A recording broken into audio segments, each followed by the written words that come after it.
as we're talking about the whole idea of balance, and we talk about learning the culture, I talked earlier about the fact that we should read Christian magazines, Campus Life, whatever. Remember I said 3 phrases. I said, read what they read, listen to what they listen to, and watch what they watch. Now, some of you may think this is, not a smart thing to do. I happen to think that I have learned more about the culture by reading magazines like these types of magazines. And really, frankly, they're pretty gross. But it helps you understand what kids are reading. Here's Vogue, okay? And Vogue doesn't seem to be as bad on this particular issue, although the 55 swimsuits, and Doug had these marks. This was his Vogue, and I didn't really know why. But it's the shape issue, 150 plus best looks for every body. This is where kids are at today. And they are so body conscious. So in the church, when was the last time we had a conversation about the body? We talk about the body of Christ, but when was the last time we had a conversation about, the body? Glamour. Anybody know who's on the cover? We were talking about the OC. She's incredibly beautiful, and actually there were a lot of kids who were totally enamored with her, and this year when she started kissing girls, which she doesn't, as a real live person, she's not actually gay, but in the OC, she's kind of going different ways, but this is glamour. Whoa, the 15 secret sex fantasies every guy has. 102 ways to dress your body better. Back to the dress issue. Plus, since this is this year, or this season, it's every season, I guess, plus your personal dream swimsuit finder. Better skin from head to toe. Acne, things like this. The OC's, gorgeous Misha Barton. Anyway, this is the kind of material that we want to be looking at. Now, again, if there is a magazine that, like, for example, I read Rolling Stone. I don't read Rolling Stone for edification. I read Rolling Stone for understanding the culture. And what I'll do is I'll go to the library. I don't subscribe to Rolling Stone. I go to the library, and then some of the church ladies in our church are real excited when they come to see me and they see me, reading, different magazines. But, I just go to the library and I look through this. I'll look through this magazine in 10 minutes. But what I'm looking for is what can I learn about the culture from the secular magazine. One of the ones that are one of the most popular read magazines in the world for teens is called Teen People, okay? The most popular is a magazine called Sassy, which I don't have, but Sassy is put out in Australia, now one of the largest, but it's worldwide. Sassy is the grossest of any of them. But here was Teen People. True confessions, I'm in love with my best friend. I gave up my baby. I had 18 plastic surgeries, the hottest guys of summer, easy hair makeover. That one I had been looking at, but I also noticed Doug had wanted to read that one as well. Jesse McCartney, what turns him on? 100 supercut swimsuits. There we go. We're doing a swimsuit theme, and on and on. Read Teen People. Sometimes, you don't have to do it all the time, but this is where kids are at. This is the information they're getting. And then, of course, the biggest one, which is fascinating because they say this is like alcohol companies who say that they don't advertise for kids, is Cosmopolitan. Okay? Actually, it was great. I got this out of Doug's personal Cosmopolitan library. But here we go. And again, I'm sorry if this offends you, but this is where kids are at, and this is what kids are reading today. Supersensual sex, touch him tricks, a man's body curves, certain strokes, caresses, and pressure. Here's your hands-on guide. And I'm telling you that, like I write for Campus Life, it's the largest Christian magazine in the country.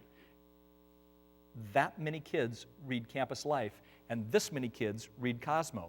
So we can either gripe about it or we learn the culture. We learn, and I don't think that's probably the topic for your Bible study on Sunday or for your pastor to give on a sermon next Sunday. 28 romantic rituals to do with your man.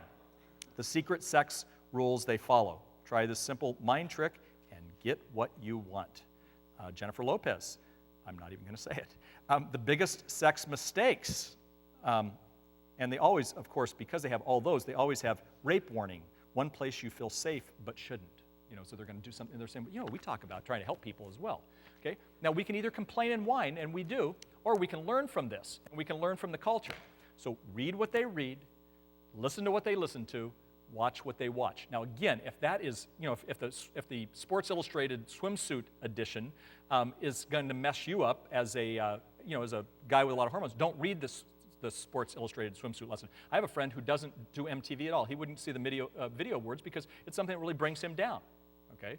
Where as a culture watcher, sometimes we have to take a step back, but do it, washed in the blood of Christ, do it in an accountability situation. Because what's fascinating about Cosmopolitan, because as a culture watcher, I have read Cosmopolitan, and all of a sudden I'm going, am I doing this for culture, or am I doing this because, wow, that's amazing that they actually say that?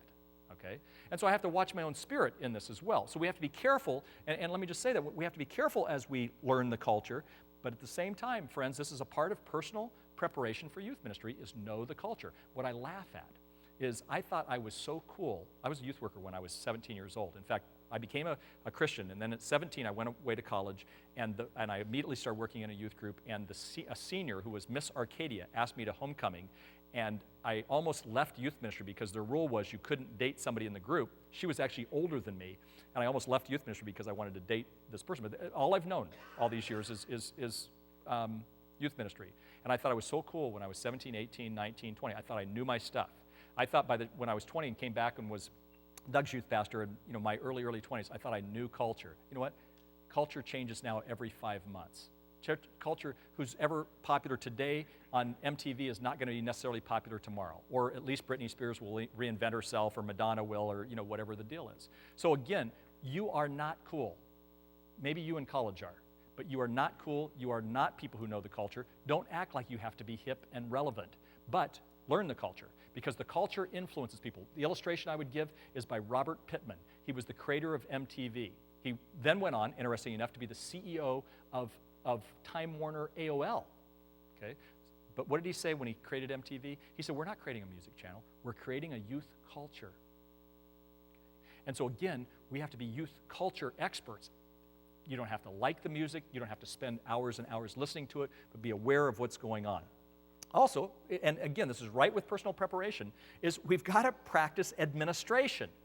Now, most of you probably don't have the spiritual gift of administration. In fact, let me just ask you, how many of you, if you've taken a spiritual gifts inventory or something, would say, you know what, I have the spiritual gift of administration, okay?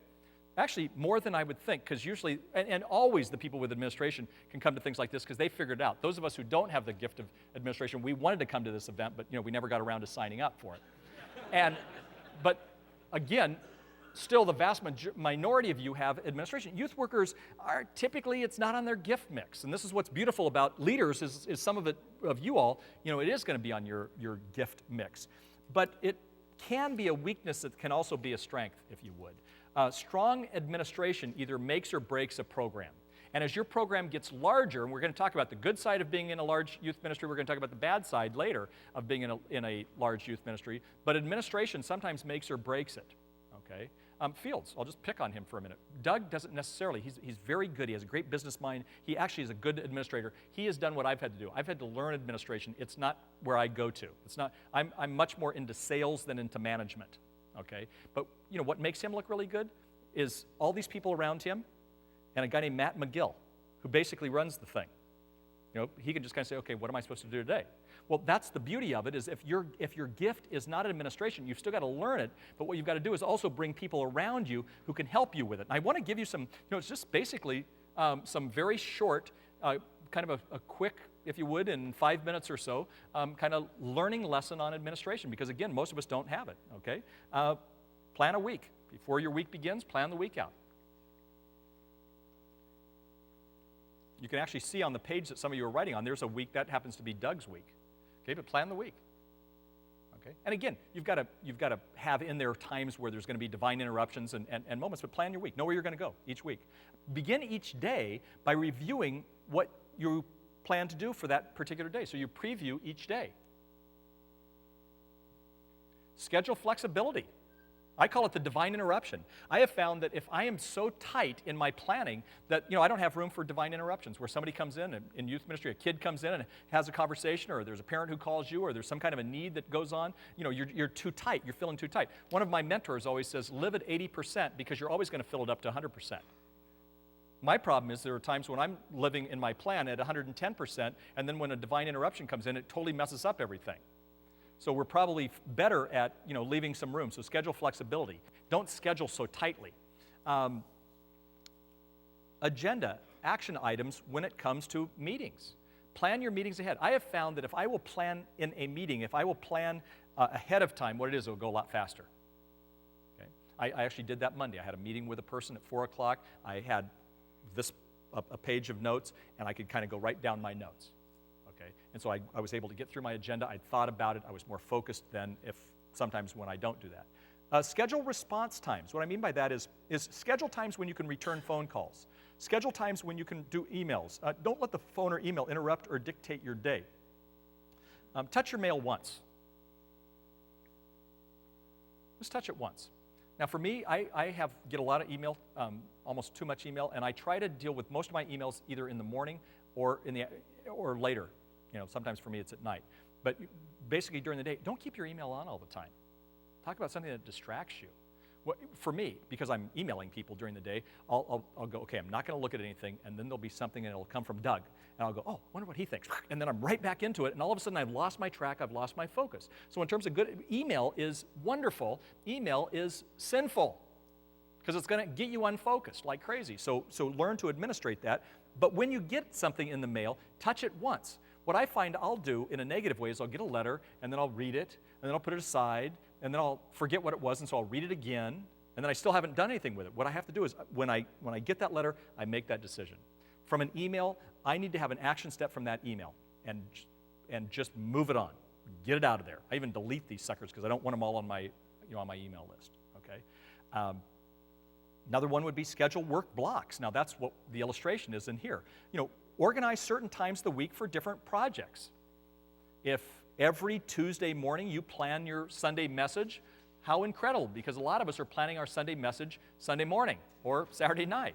But if we had a block of schedule that is absolutely uninterrupted, it is your divine appointment with your message, you're going to be a much more effective person with your message.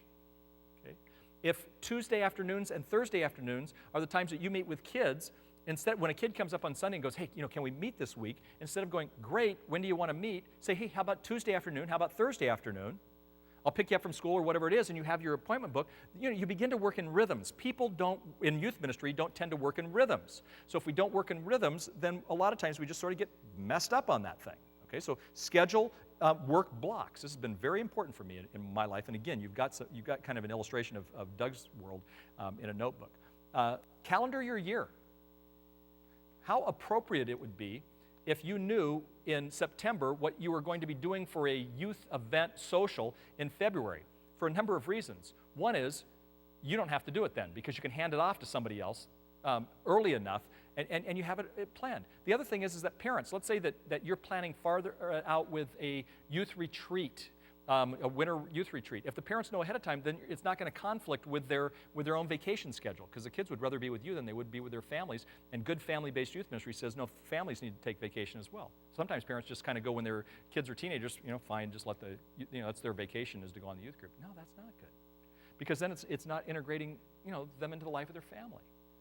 Okay, so again, calendar a year out. You're not going to know every perfect thing, but you can with a lot of stuff. You can calendar, if you could calendar your curriculum out, if you could calendar some of your Bible studies out, things like that, then you can be prepping. If you know that in January, that next January, you knew that you were going to be doing a study on the book of Psalms and worship.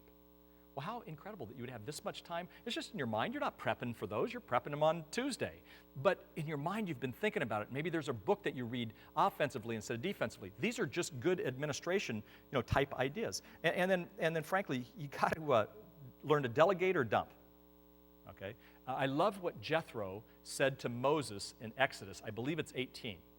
And what he said was he sees his son-in-law very busy, probably not spending enough time with the family, because it says in the scripture he was judging the people of Israel from morning until night.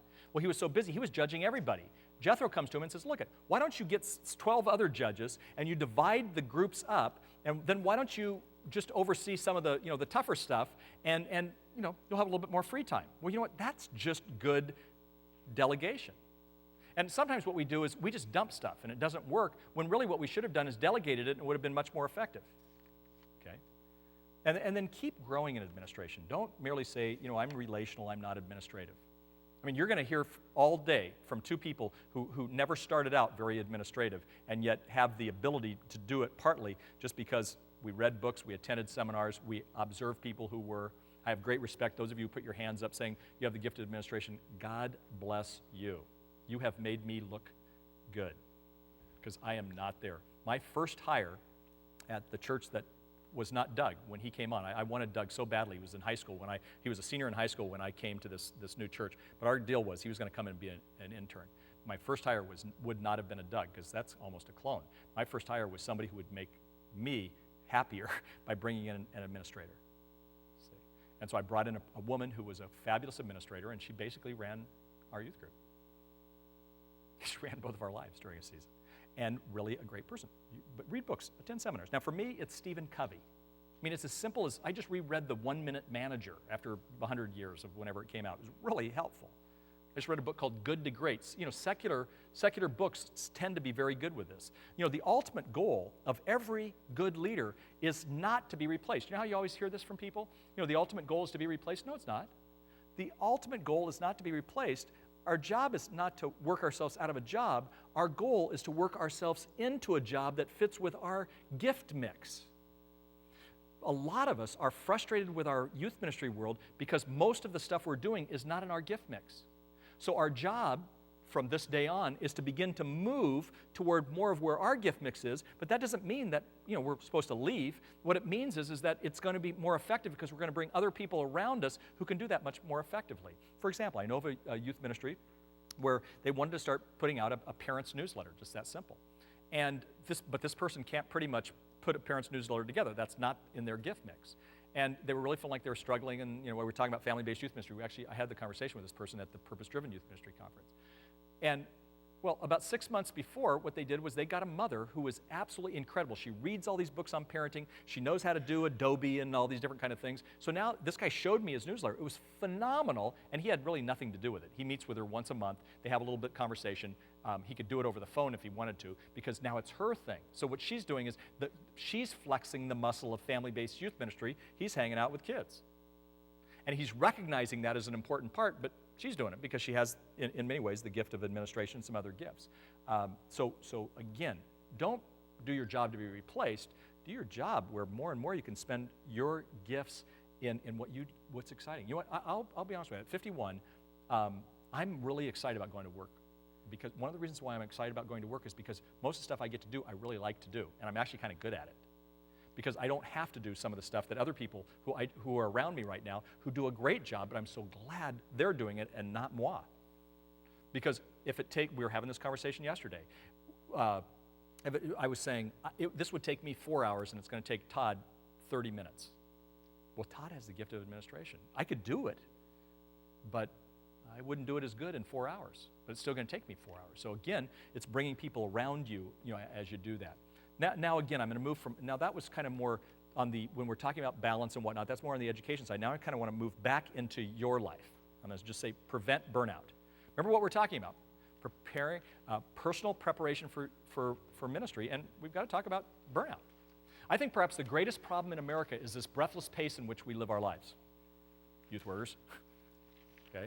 And because so many of us are overcommitted and underconnected, in fact, what I would say is for a vast majority of us, we are so overcommitted that we're underconnected with, if you're married with your spouse, you're underconnected with your kids, you're underconnected with having meaningful relationships. A lot of the things I was talking about at a previous time, in terms of the personal side to our life, we're so overcommitted that we're about ready to burn out. And the reason we're going to burn out is because really we're not balancing our own life.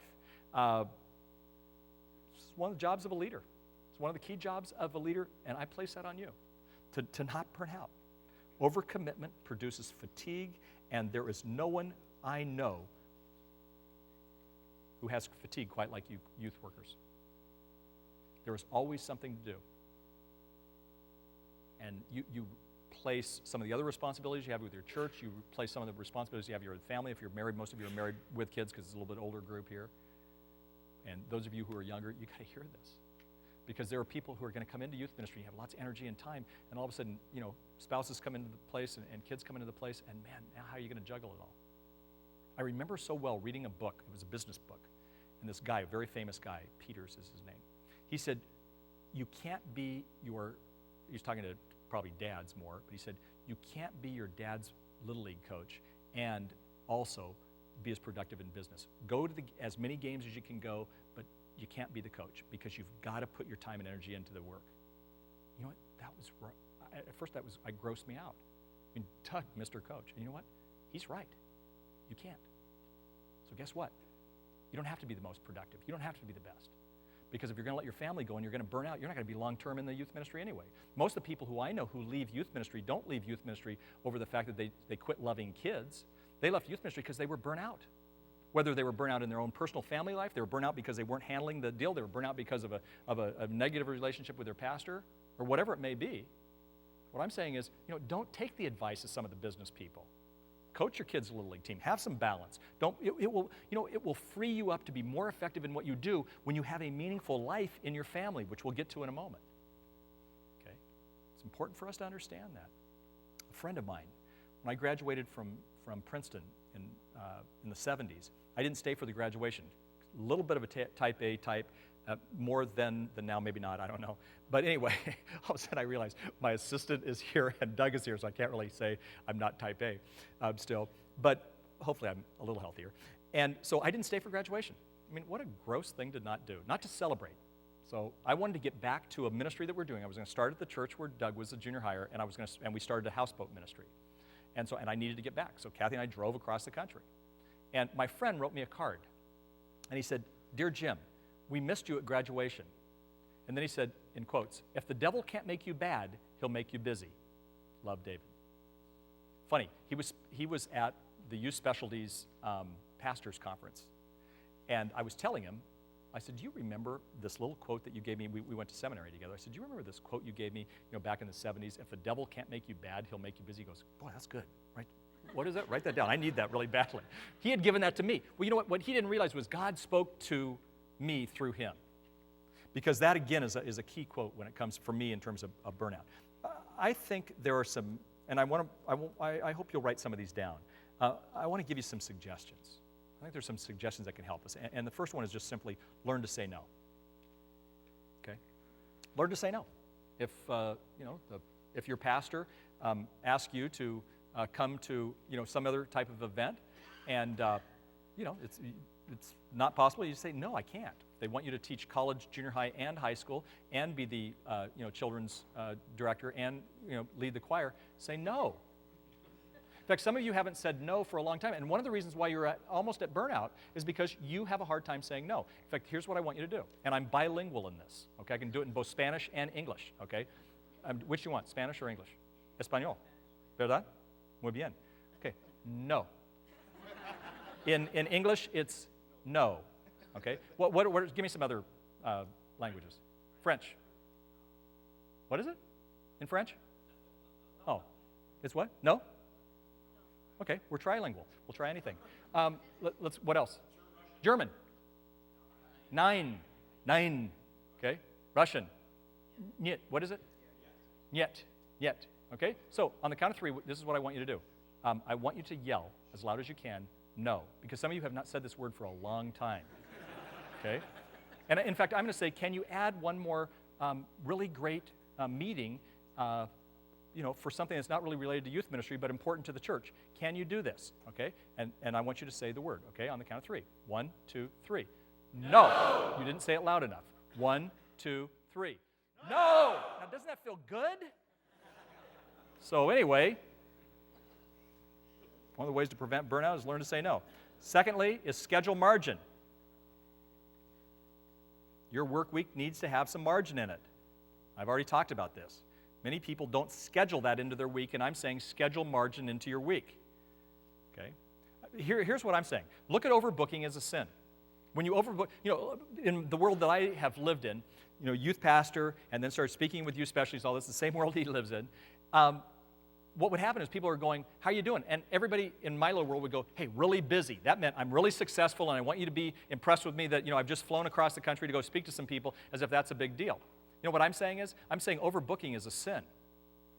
I remember a time as a youth pastor in a church when he was an intern at this church, and I had traveled for 10 days. I had gone across the country a couple times. I'd spoken all over the place, and I wind up at a National Youth Workers Convention, Youth Specialties. I'm in a meeting with people who, you've read their books, you know who all these people are, and we're sitting in a meeting beforehand, and they're talking about the future of youth ministry. I'm so exhausted I can hardly breathe. My wife is flying in. I'm so excited to see her because I haven't seen her for 10 days. I want to be with her. I want to eat. I want to sleep. I want to cry. I don't want to be with all these other people. And they're all kind of going, hey, man, I'm really busy, and I'm kind of doing that. And they're great people, but, we run a little bit of that. And my friend and his friend says, well, why don't we go around the room? Christian organizations, they always do this. Why don't we go around the room and just kind of share, how everybody's doing? So he goes, Jim, because I'm kind of the positive person, so he assumed that I was going to go, great, God's great, well, And I just said, I need to be honest with you. I am totally burnt out. I am so tired. I don't have the excitement about being at this conference. I want to see my wife. I want to go to sleep. Before I go to sleep, I want to see my wife. We're not doing the stuff on sexuality here. No, okay. He always talks about it, and so he'll bring it up. You watch. It'll be in this. We're doing nuts and bolts of youth ministry, but he will bring it up. Okay, I guarantee you. He'll probably say some weird words.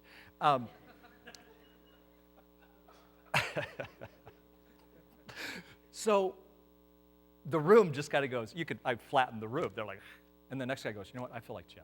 The next person goes, I feel like Jim. They went around the room. There was one woman in the room, and she said, you know what, you guys are a bunch of burnouts. She said, you know what, here's what I've been doing. She talked about, actually, Henry Nouwen. We talked about that at another time. Talked about some things that she'd been learning. She was fresh. She was excited. What I realized was here was people who were leading the youth ministry world, and were all burning out. Partly they were burning out because they had not looked at overbooking as a sin. Say no. Schedule and margin. And then also get away. Just get away.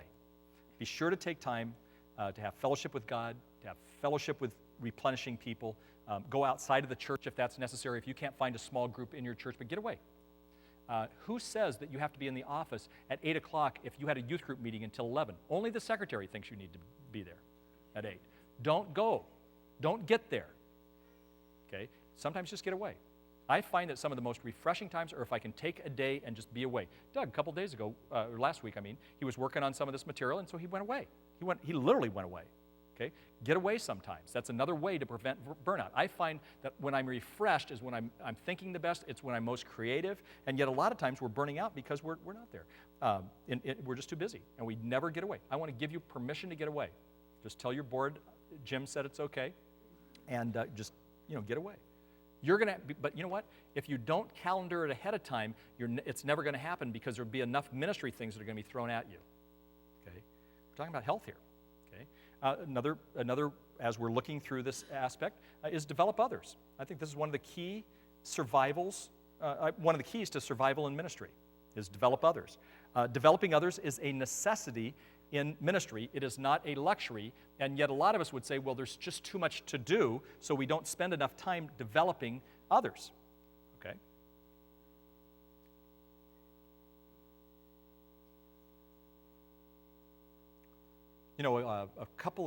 When Doug was an intern, I had read this book called, which I love the title of it, The Complete Youth Ministries Handbook, Volume 1. Kind of go, Complete Youth Ministries Handbook, Volume 1. I was actually looking, and I love the book because, it's now out of print, and I can't find the book, and so it couldn't have been the Complete Youth Ministries Handbook because it's now nowhere to be seen. But it was written by a guy named David Stone, who is an older gentleman from Tennessee. I started to say he's a bald-headed, nerdy-looking guy, but I realized I now look like David Stone. And a great guy. And he introduced something to me that was radically life-changing. He called it the 4 phases of ease. This will be familiar to some of you because other people have adapted it.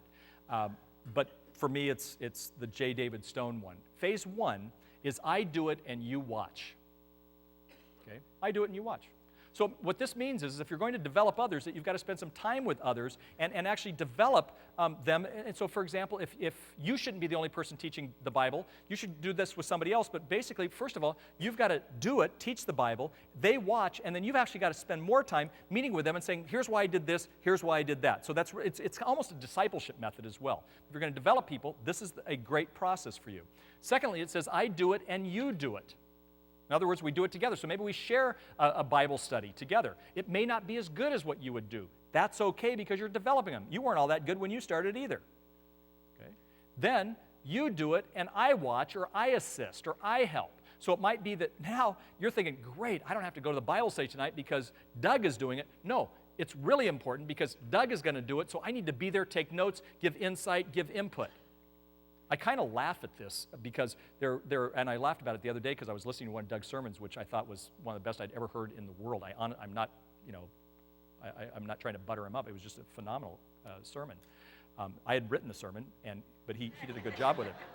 And so I'm listening to this sermon, and I'm thinking, I was almost embarrassed because I remember that when he was an intern, he would do the Sunday school, and then I would sit there and I would critique him, and I would write notes, and then we'd actually come into the office, and we didn't do this all the time, but I would say, hey, here's what you could do. What about this idea? And I'm thinking, I was teaching him. I mean, he's a lot better communicator. You'll see this in a moment.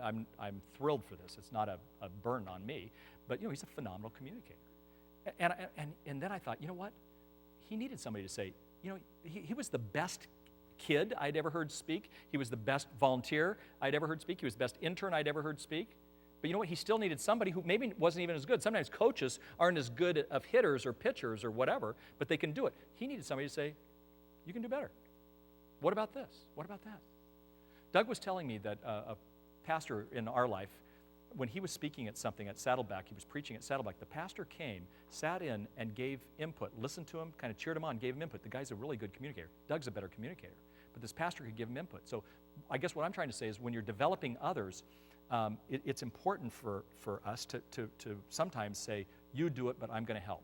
And then phase 4 is you do it and I do something else. That doesn't mean you lose, like I said earlier, that does not mean that you leave the youth group. It just simply means that now that person can teach that Bible study. Maybe you're going to venture out and teach another Bible study. Or now you're going to take another area of the youth group and you're going to work that because you really didn't have family-based youth ministry. So now you're going to spend more time with the family because, Jose over here is doing a great job with teaching the Bible study.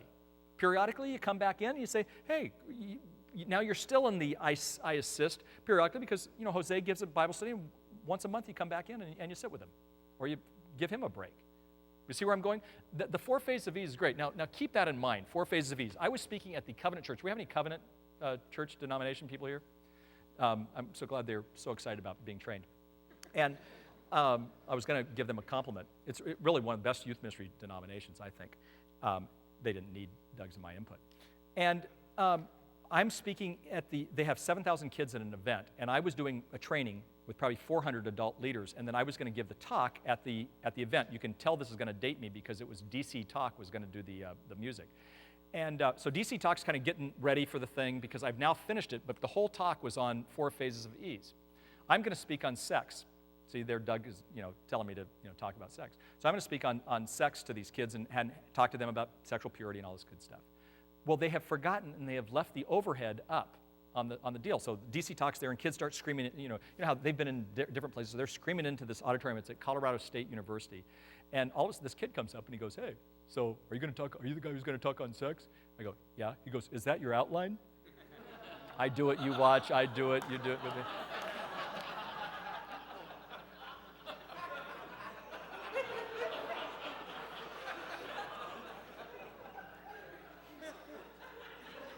I said, yes, and tell your youth pastor my name is Doug Fields.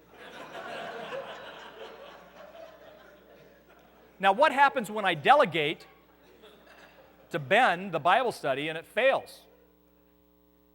What we want to do is we want to charge in and make it better. No, let it fail. Because all of us have learned best from our failures, not from our strengths. And so let it fail. If Ben doesn't show up for the Bible study, don't you dare come up with a Bible study. So let it go. If Ben is an intern for you or if Ben is somebody, you know what? Ben needs to know that, it really matters. And if Ben is a kid, he still needs to know that it matters. Because what we'll tend to do is we'll bail people out. Well, we don't do that with parents. Well, we do. A lot of parents do. But it's not good parenting. It's not good, delegating, if you would. It's not good helping a relationship along. So again, if it fails, it fails. Saving people, I think, is a major problem with ministry today. There is a lot to be learned with failure. Now, there's another balance that we've kind of saved. In some ways, the last balance to the end, and it's a really important balance. And we call it relational balance. Okay? I think when we think about relational balance, we've got to find the right people. Okay? And again, that's about replenishing relationships. And so, frankly, what I want to say to you, totally meddling into your life, is you got to find the right people to be around you. Because and Jesus did this. He had 12. And then he had 3. So he had a small group of 3 that he was even closer to than his 12. But do you have the support necessary to make this in the long haul? Do you have the support necessary to make you an effective youth worker long term? Let me just be blank, point blank. If you do not have support around you, then your longevity in youth work may not last. Oh, I mean, it can last and you can be shallow and you can deal with this, but if you don't have a support system around you, and I'm not talking about youth leaders to help you, you need that. But I'm talking about 3 different areas. I think we need 3 different types of support. One is we need mentors. Who are your mentors? I need mentors in terms of my marriage. I need mentors in terms of the way I don't know how to do parenting. So Kathy and I get married, and then we end up making babies, and all of a sudden we're going, God, how do we do this? Well, we had to find people. Both of us didn't come from Christian homes, so we needed mentors. Okay? And you don't walk up to somebody and go, will you be my mentor? That will totally freak them out. Plus, it's kind of rude. What I would simply say, and believe me, you hear that all the time, but I think what you do is you begin to build a relationship with somebody. And you say, can I get together with you? And you ask them questions. All of a sudden, this mentoring relationship, takes place. And sometimes it becomes formalized. Sometimes it's not. But who are your mentors? And some mentors, Jesus was a mentor. He just did life with his disciples. A mentor like, for example, Eli and Samuel. Eli was a mentor, and he taught Samuel how to hear the word of God. Paul was a mentor to Timothy and called him his son.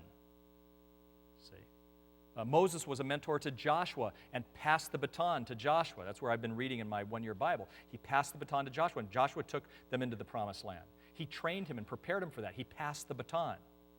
Okay? And in doing that, Moses ended up dying, but you know what? Moses, his deal was he could have just died and not passed the baton to anybody, and you know what? The Israelites would have been in a mess. So who are the people who are doing that for you? I'm not talking about, at this point, you being a mentor to somebody else. I'm saying, do you have mentors? And if you don't have mentors, I believe, honestly, and I'm not exaggerating, it's a spiritual challenge to you that in the next 6 months, begin to work through that process of finding a mentor and finding mentors. Who's your mentor in youth ministry? Now, if you have paper mentors, and probably some of the paper, let's say Doug's your paper mentor because you do the purpose-driven style and you've read Purpose-Driven Life and the first 2 years in youth ministry and you do some of his curriculum and things like that. Great, he's a paper mentor, but you're not hanging out with him. So who in your area is somebody that you can get along with and just simply go, hey, what have you learned? Find somebody who's older, wiser. At conferences like this, what's always amazing to me, and I've done this for years, is that a lot of times the younger youth workers will be drawn to the older person who may not be as effective in youth ministry in terms of, for some reason, maybe they have experience, but, like there's a guy who's actually one of our trainers who's just sort of nerdy. And he's kind of old, and he isn't probably wonderful with kids, but he loves kids, and so he's like okay. But he's anything but cool. And all these cool youth workers always hang out with him. Why? Because he has experience. He's mentoring them. What a privilege. Find those people. There's a guy down in San Diego who I have lunch with about once a month. And I kind of go, how did he get on that list again? Well, I just heard that he told somebody, he says, Jim's been mentoring me. I thought, well, I didn't think I was mentoring. I went, what? I've been having lunch with this guy for about 8 months now. And he comes with a piece of paper.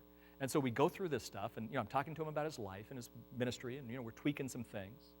All of a sudden, I kind of am mentoring him. Brilliant move on his part, because if he would have said to me, hey, I'm looking for a mentor, will you mentor me? I would have said, I would be so honored to do that, but I don't have time. Email me, talk on the phone, let's do some. And you know what? He just keeps coming back. Okay? That may be something that you might want to do with somebody in your neighborhood. Maybe you're going to meet somebody here and say, hey, could we have an email relationship? Could we talk on the phone periodically? But again, who are your mentors? Also, support. Do you have a peer support system? I question your longevity if you don't have a peer support system. Not always easy in the church because, especially if you're in a smaller church, everybody knows your business and you may not feel comfortable sharing some of your pain. But I'm going to tell you, the reason I stand here today and can even talk about this, and I am not talking from perfection, but the only reason I can stand here is because for some reason God has given me the privilege to have peer support. My peer support at one time was a one guy, and we would go out every Wednesday when I was his youth pastor. We'd go out every Wednesday to Hart Park, and we would sit there with brown bag lunches because we couldn't afford lunch, and we would sit and talk. And this guy it's been a peer support. He's also been kind of a mentor in my life. Okay. Today I'm in a support group. I'm in a support group with 4 other guys, and what we do, we go through the scripture. We talked about walking with God. We looked up all these scriptures, and then we shared. And I'm laughing that I'm talking about this because one of the things that I shared was I said, you know what, I really need to get back to balance. You guys need to hold me accountable to being balanced. Hear the stuff I'm talking to you about. And so, next week, they're going to focus. In fact, Randy said to me, I saw him yesterday, who's in my group, and he said, hey, have you made some decisions? Because it sounds like you really need to, take some more time that's going to replenish you. Ow, wonderful. I'm a better youth worker because I'm around them. I'm a better husband. There are things that I share in that support group that I don't necessarily start by sharing with Kathy. And there are times, I was in another support group before this one, and there's a guy named Larry Acosta. Some of you may know Larry, and he was in this group. And I was sharing that I just had not spent quality time with Kathy lately. I mean, we have date nights. I'm going to talk about this in a minute. But, I just said, we really need to get away. And I kind of whined and said, I don't know if I want to spend the money. And, the girls, I don't know if they're anybody to watch. And my girls were a little bit younger then. And, they listened and talked, and, we prayed and whatnot. And so I get in the car. He calls me on my cell phone. He goes, Bernsey. That's what he says. If any of you would know him, he says, Bernsey, I just talked to Jamie. That's his wife. He said, next week, we're going to pay for you and Kathy to go to San Diego. And we'll watch the kids. Can we come to your house and, we'll watch the kids? We have a pool. Can we come to your house and we'll watch the kids? And we're on. I said, I make a lot more money than Larry does. I could have got the decision to go to San Diego. I humbly would not have asked him, one of the busiest people around, to watch my kids. We could have paid for somebody to do it. I said, Larry, I couldn't ask you to do that. He said, I didn't say you're asking me. I'm telling you that's what you're doing. Gosh, I get choked up. So that weekend, Larry watched the kids, and we fought over who was going to pay. He said, I'll pay for the San Diego thing. And finally I said, no, you will not pay for the San Diego deal. But what I'm saying is, that's support. That's an incredible act of love. I wish I would be more like that. And so what I'm saying, do you have those people in your life? I mean, I do right now. One of my support guys, his name is Terry Hartshorn. He's 60 years old. He is a founder of a small little $2 billion company called Pacific Care. It's a HMO, health insurance thing. And I'm in the meeting, I'm listening to what he's saying, and then a couple weeks ago I said, Terry, can we just spend some time together? And I have my list. Terry's my peer, and he's also mentoring me. I'm saying, do you have those kinds of things? Also, I believe that you need to be in a mentoring relationship with people. And I think actually it's proactive with you. The reason I say that, and I don't care what your age is, I don't care what your depth of spirituality is, nobody's perfect. But I'm saying when we're mentoring kids, when we're mentoring others, for me, it's more people who are in youth ministry. When we're mentoring them, it gives me accountability. Because when I'm working through something with somebody, I've got to be able to say, I do this. I mean, I could not have said to you that I would go through the one-year Bible if I don't go through the one-year Bible. So in terms of even that style, I think we need all three of those when it comes to finding the right people. And so in a sense, are you a mentor? Are you a disciple? You figure out what to say on that. Okay? Now let's talk about family. How many of you are married in here? Vast majority. I also realize there would be some who are not. But many ministers try to save the world and they lose their families. You know this. And I think a previous generation was worse. Let me put it this way. This is not an option, by the way. I am one of these guys who's not like totally, in a box. I'm in a box on this one. Your first relationship is to God. And to God doesn't mean your church. Your first relationship is to God. Be faithful to God. Your second relationship, if you're married, is faithful to your wife. That becomes before your job, and it actually comes before your children. A lot of times, and I've seen this in my own life with Kathy, we've been a child-focused marriage at times. We've centered more on our own kids when really I'm going against God's will, because God's will is for me to be faithful to God, and if I'm going to be faithful to God, then I'm going to be faithful to my spouse. Then I'm going to be faithful to my kids. And then my vocation could come. There are some of us in here who would actually have to say and have to admit that our vocation has gotten in the way of our family. That's wrong. Now, you may not be able to be the kind of leader and speaker and whatever that some people are, or musician or whatever it is, because you know what? Your family may be needier. There have been times in my family when I've really wanted to do something I've had to say, and sometimes I've done it and sometimes I've failed, But there are times when I've had to say, you know what, my family can't handle this right now. I have the best speaking request right now. I want the speaking request so bad. John Ortberg wrote me and said, would you come and speak at this, and we really like you and whatnot. And I love John Ortberg. And I'm going, how did this guy even find my email address? And Kathy goes, it could be Heidi's last homecoming. So we're calling yesterday. We're calling Dana Hills High School to find out when homecoming is, because I am not going to take the speaking request if homecoming is that weekend. And there's about a 50-50 chance that homecoming is that weekend. You know what? Everything within me wants to go speak, and big deal, you know, I'll get to see a picture of her in a cute dress. You know what? I need to be there. Homecoming. My daughter Christy, who's a senior at Point Loma Nazarene University.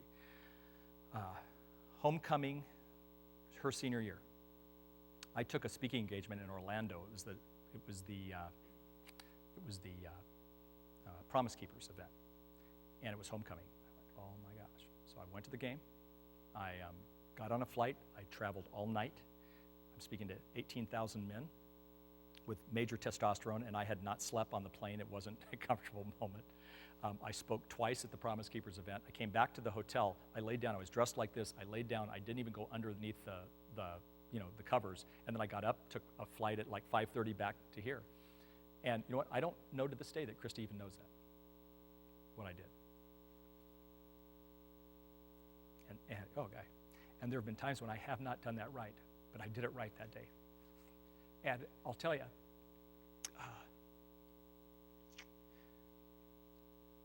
longevity in youth ministry means that you've got to put your family first. Okay?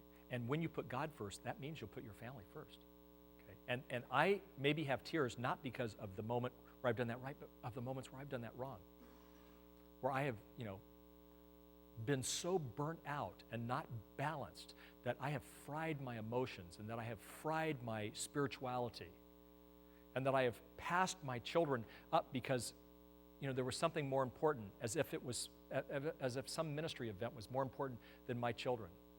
And so I don't always speak to you out of strength on this one. I speak out of a depth of apparently some passion and emotion. But ministry must never come before your family. I say it that strong because their ministry will come. I mean, when Kathy and I got married, we've been married 30 years. When we got married, the guy who married us, his name is Ron Klein, a wonderful man in my life. And he said, Kathy, you're going to have to give up Jim. Part of your ministry is to give up Jim, because I was, 20 years old. But he said, you're going to, Jim is going to, be used by God in some ways that you're going to have to give him up. Well, and she has. And she does. But you know what? That's not how it's supposed to be all the time. And a previous generation said, God will take care of my children. God will take care of my marriage. You know what? If God's going to take care of your children's marriage, he's going to use you to do it.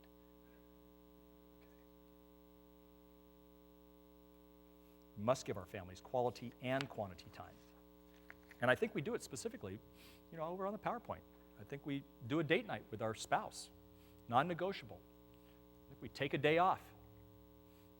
I think you have to take a 24-hour day off, and I don't mean 8 hours here and 8 hours there. I think we need a 24-hour day off. Even God rested on the seventh day.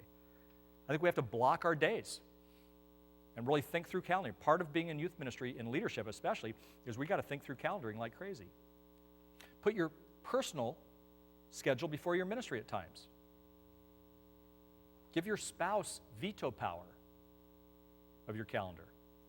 That's an interesting one. Kathy and I when I was his youth pastor, we had this moment where Kathy said, you know what, I'm beginning to resent you, and I hate to say this, but I'm resenting God. This youth group had gone from 4 kids to, impressive numbers. And what was happening was I was working all the time, and the church loved me, and the church doubled my salary in 1 year. I mean, that's a greater miracle than Jesus walking on water. It's still a bad salary. I got more amens from that one than I had some of the other, scripture reading. But you know what? Kathy is saying this to me after a phenomenal youth group meeting. And she goes, and I know you're going to blame God because God has been a part of this great, renewal in this church. And so I gave her a date night, and I said, you can have veto power of my schedule, and we'd only be out 3 nights a week. I'm not telling you what you should do, but I'm saying for me, that's what we needed to do. And you know what? The veto power has been the most important thing. We used to argue about schedule all the time. And I'm talking about Jim, the youth worker, not just Jim, who's president of Homework. And we used to argue about schedule. We don't do that. We grieve schedule, sometimes that we both made dumb mistakes. But the veto power is a good thing. Most of you don't have your spouses here, but they should have heard that. They would be hitting you right now. Plan a calendar date where you really look at your calendar, you look at finances, and it doesn't have to be someplace fancy. But Kathy and I do. We actually do 3 meetings. We have a spiritual meeting a week. We have a date, called a meeting, but we also have a business meeting. And we always do our business meeting at the same place, Dietrich's Coffee. And we do that, and we pull out stuff, and we talk about insurance, and we talk about our bills. We just talked about taxes, things like that. Phone home? ET phone home? You phone home. Phone home regularly. I was just thinking about you. I try to do this a lot. Kathy does it as well. Get away with your spouse. Kathy and I don't know what your deal is. We have to get away at least 4 times a year. Sometimes it's only for one night. Our goal would be to put our kids in. Our goal would be to put our kids in camp, so we can have a week. Sometimes the camp costs more than the week of us going away. But when we're away, all of a sudden, Kathy and I went away. We went up a beautiful time up to Canada, British Columbia. We were in San Juan Islands and all these wonderful things. And all of a sudden, I went, my relationship with her was renewed. We had long walks. We had long touches, lingering, the word he always likes to use. Lingering, touches, great food. And all of a sudden, I'm looking at this woman, and I go, you know what? I have taken her for granted this year. And we didn't fall out of love, but we fell kind of back stronger into love. Why? Because we took that time. That cost us some money. It cost us some time. My office could have been bummed because there were some things that needed to be done. And you know what? We needed to do that. And then also, if you have kids, take kid dates. I do those around food. Chocolate, yogurt, golden spoon yogurt, various things with my kids. Set your family up to win, I guess is what I'm trying to say. There's nothing more important. And set your family up to win. If you've got younger kids, let them have some perks. At camp, don't take a part of a day off even at camp and go do something with your kids. Give them some of the benefits. If there's some travel, bring your kid to do something. Give them the perks, because a lot of times they take the hit like crazy. Okay. My kids actually have a very fresh, wonderful view of youth work, and it's because they got these perks. See? So give them the perks. I want to close with a story. Some of you have maybe heard me tell the story if you've been at a Purpose Driven, or maybe you saw this story. But we've talked about balance. We've talked about personal preparation. And in many ways, all that we've talked about is not about what you can do tomorrow, but it's what you can be looking out 5, 10 years from now. Right now, I'm looking at a 20-year plan in my life.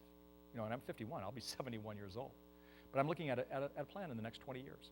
How do I want to finish well? And part of it is figuring out how to kind of pass the baton.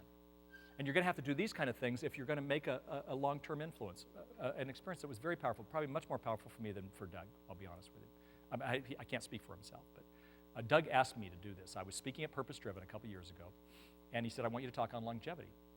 I'm the oldest youth worker he knows. And so I spoke, and it was his idea, actually. I had a baton, and then I spoke to him directly, and I handed him the baton. And then Doug got up in front of 1,000-plus people, and he took the baton, and he handed it to another person, Matt. And then Matt handed it to somebody else. There was supposed to be a junior high kid there who they'd been influencing, but I don't think the junior high kid showed. But I don't think the mother let him out of school, actually, is what I think. But, as I passed that baton, and then we passed, there was maybe even some people here who had seen that. And then afterwards, we kind of had this little hug fest. I was so moved by that, because I thought, wow, life doesn't get better than this. And it's not that I'm the only impact in his life, and definitely not the only impact in any of those others, but I realized, oh my goodness, spiritual fruit. Days when youth ministry was really, really hard. Days when Kathy and I fought on the way to a youth group meeting, and then I talked on the joy of being a Christian. Days when I wanted to leave youth ministry because it was too hard and I wasn't making any money, and I didn't like our senior pastor, and he didn't like me. Those days, and then all of a sudden you go, wait, it's worth it. It's worth it. It won't be worth it. It won't be worth it if you're not willing to look at your life and personally prepare for this incredible run called youth ministry. Let's pray together. Almighty God, thank you so much for this morning. I didn't even know that this kind of material would be probably as so much a part of our destiny as it probably is. And I pray, God, that you would use this time to prepare as a foundation for what we have to do this afternoon, tomorrow. And I pray for these men and women with thanksgiving that you are using them in such a beautiful way. And Lord, I personally thank you so much for Simply Youth Ministry. I thank you for Doug and for his influence in all of our lives. And I pray that you would use this afternoon as a time of training and equipping us to be all that you want us to be. Lord, we love you, we praise you, and we have some work to do with you. And God, I pray that you would be present in our minds and in our hearts. And we pray this in the name of Jesus. And everybody said, amen.